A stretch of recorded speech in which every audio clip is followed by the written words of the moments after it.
Assalamualaikum warahmatullahi wabarakatuh. Alhamdulillahillazi ahallan nikah wa harramas sifah. Wassalatu wassalamu ala rasulillah wa ala alihi wa sahbihi wa mawalah.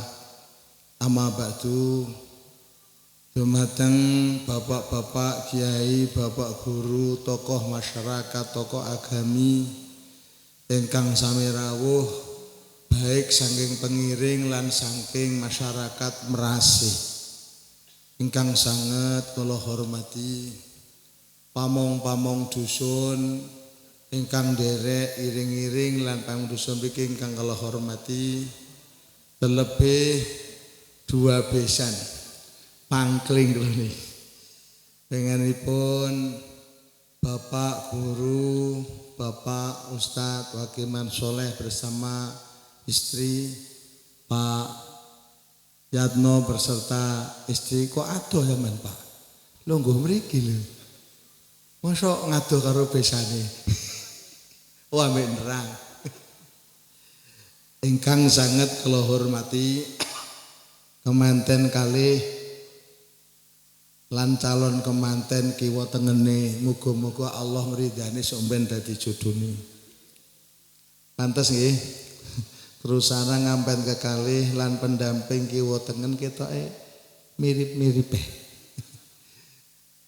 Ingkang kula mulyakake.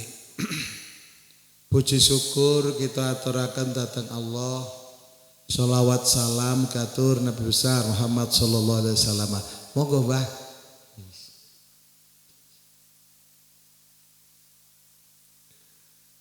Mewakili derek kula panjenenganipun Bapak Ustadz Soleh beserta Ibu dan seluruh pengiring.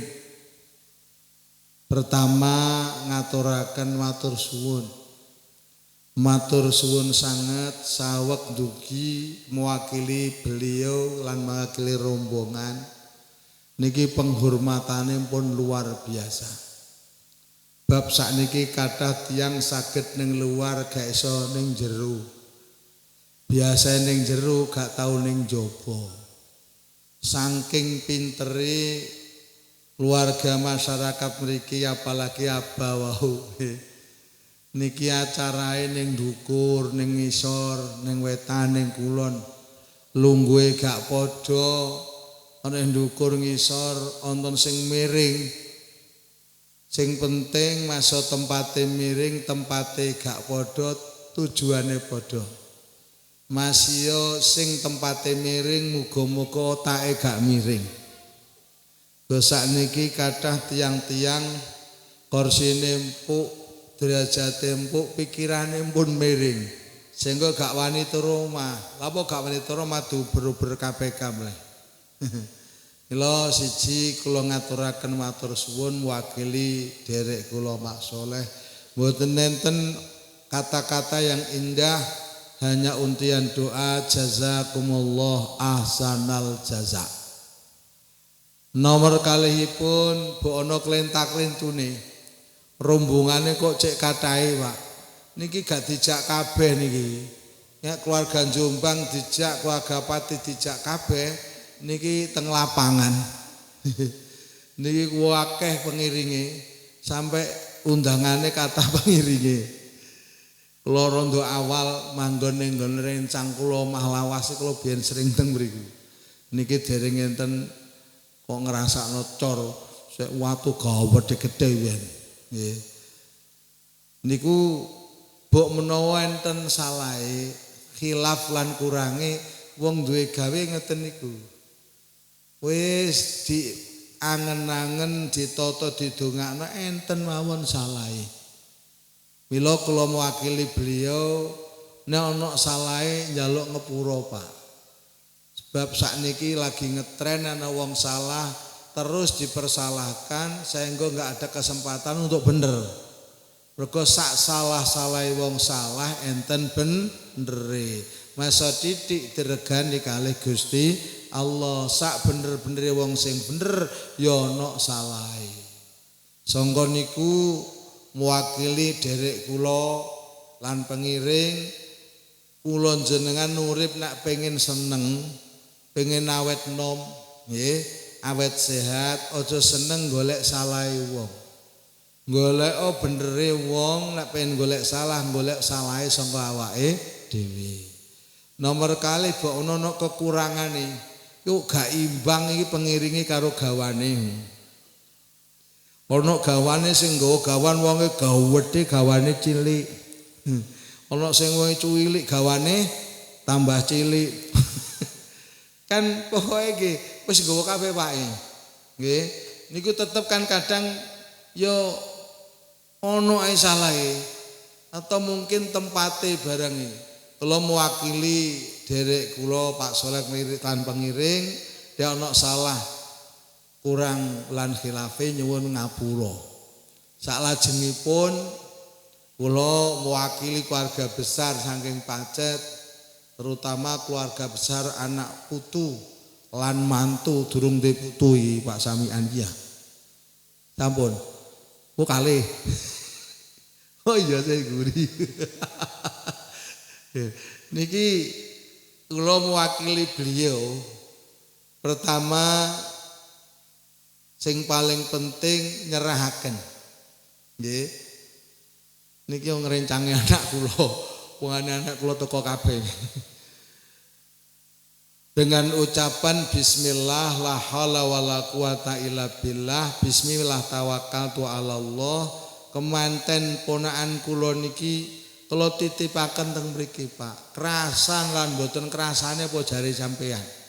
Kadang kalau nganten kerasan mbek bojone gak kuat omonge marutuane. Gitu nggih. Kadang kerasan ambek bojone mbek marutuane kerasan gak kuat karo ipene. Kadang kerasan karo bojone, kerasan karo marutuane, kerasan karo ipene, gak kerasan karo tangga kiwa tengene. Oh repot iku Pak. Yo kula serahaken nggih ngeten niki modele larine Pak. Nggih, kula serahno panjenengan niki larine yo napa apik jenengan newangi nata. Neng angel sakniki, mantu ditata gak pete gelem e. Jenengan cobi engko ada mantu nata lak kangenan jamanku. Dadi sing penting padha ngertini nggih. Kula serahno nggih niki wonge Pak. Sampeyan ningali apa? Mantu sampean iki lho. Sampeyan goleki wong sak ning TV sak donya kok sing padha. Kalau sampean nonton film Ikatan Cinta sekalian, ora ono sing kaya walang niki. Niki manusia satu-satunya sedunia. Delok nduk bojomu iku. Lho. Jadi ini pilihan dari Allah, produk langsung ke mriko. Modele ngeten sawangane mboten patek gedhe kuat iki. Produk langsung Pacet. Satu nggih. Lah sing jaler nggih ngoten. Wasno lho bojomu cek seneng ngono lho. Nggih. Sampeyan delok wong wedok sak donya sing padha karo bojo sampeyan lak gak ono sih. Lah mbahke sing mirip masa dulur kembar niku mesti ono gesek. Niku kuasa Allah gawe menungso mulai Nabi Adam triliunan Pak sakniki sing mati. Kan sing padha. Sing batik niku nggih Gusti Allah huwallazi yusawwirukum fil arhami kaifa yasha. Mila terakhir nyuwun donga mau tak pasrahno. Muga-muga jadi jodoh dunia akhirat. Dongakno niki sing lanang kuat sabar, sing wedok kuat sabar. Wong rumah tangga sing penting kuat sabar, Mas.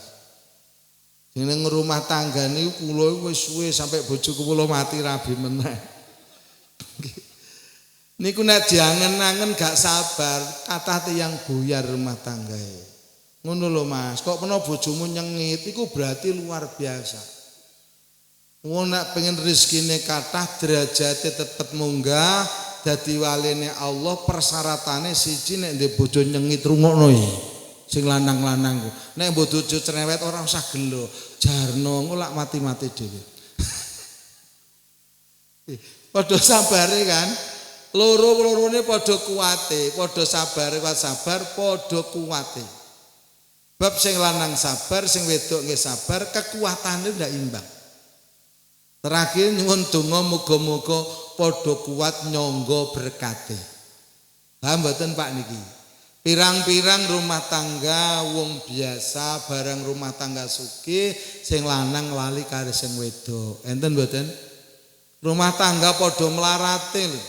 Bisa duwe sepeda motor tuku motor sing wedok ate melok gak tau oleh alesane. Kate lunga gak sida. Berarti kan gak kuat nampa berkah. Enak gak enak terusno sampai padha-padha dipundhut kalih Gusti.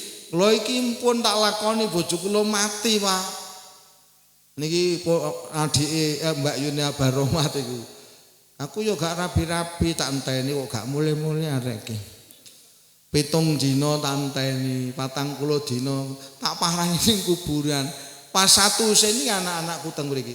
Satu sini nyacak bae ibumu mulai pegak. 100 dina gak mulai sampai hol ping kalih mboten mantuk. Terus sampai nyewu gak mulai. Ini nak terus-terus aku mati dhewe. Wis kula izin ning kuburan wis aku izinono gak mau izin aku tak rapi kok mati pisan. Dangu. Bab nek tiyang mboten berpikir teng mriki memang sing lanang gak ono idahe, Pak. Kadang kala sing wedok mati 40 dina sing lanang lak wis rabi. Enten mboten? Kula gak ada rencang. Pas 7 dinane bojone iki ambek rabi meneh. Ya sano ta nggih. Sangga padongakno muga dijodoh donya akhirat. Yo Mas, muga-muga duwe anak ndang duwe anak. Amin amin ya robbal kalih mawon pun kathah. Dene kok kalih maneh nggih kalih niku, meteng meneh nggih kalih niku ngono. Lah kok nek nggih kalih niku ngono lho wis. Dening loro angel ya siji ae. Ngono lho nggih. Siji mboten kuat ya ora usah manak. Tunggale wong nak kate rabi kuwatir soro gak usah rabi fateruk uzuban fadila urip ijen gak usah rabi nek gak gelem kangelan wong rumah tangga kudu wani kangelan lak pengen urip gak usah kangelan urip ijen gak enak ya mati ae timbang urip ijen kok ya mak enak blas niku pesen kula dateng beliau kekalih lan tugas kawula masrahaken mewakili keluarga besar beliau besok teng Pacet jam pinten Pak? Jam 1:30 kula niku wayahe pelantikan niki wau kula diuber-ubere sik talai iki sik bolo ngono to bolo tangga ngarep pisah nih ponakan kula mantu ini kan mestinya saya harus tinggane kantor cabang. Kemarin jarang pulang dari umroh langsung di kantor cabang terus persiapan besok pelantikan pengurus cabang Nahdlatul Ulama. Ngapunten. Wassalamualaikum warahmatullahi wabarakatuh. Aturaken aku kipun panuwun Abah Ustaz Muslikuddin Abbas sarjana hukum ingkang sampun paring pangandika titip weling dhateng Mas Falah mugi-mugi kerasan rukun wonten ngriki insyaallah kali Bapak Ibu rukun Bah kula niki mantu sing bajeng kula niki Bah beliaunya manut malah Bapak sing gelek kula apusi Bah Pak benjing ngemse teng pundi Pak nang sepanjang aku le Wah jenengan teng saben mon Pak keselenken Pak kula mawon mesti kula apusi ngoten nggih manut mawon pun alhamdulillah mugi-mugi jodoh langking selawase amin ngaturaken panuwun sedayanipun atur pasrah menika kala wau badhe dipun tampi dening sesulih saking Sokibul Hajah Purbawasesa wenang paring pangandika panjenenganipun Rama Kiai Soleh Sunardi sarjana agama dumateng panjenenganipun kula sumanggaken paring pangandika monggo Bah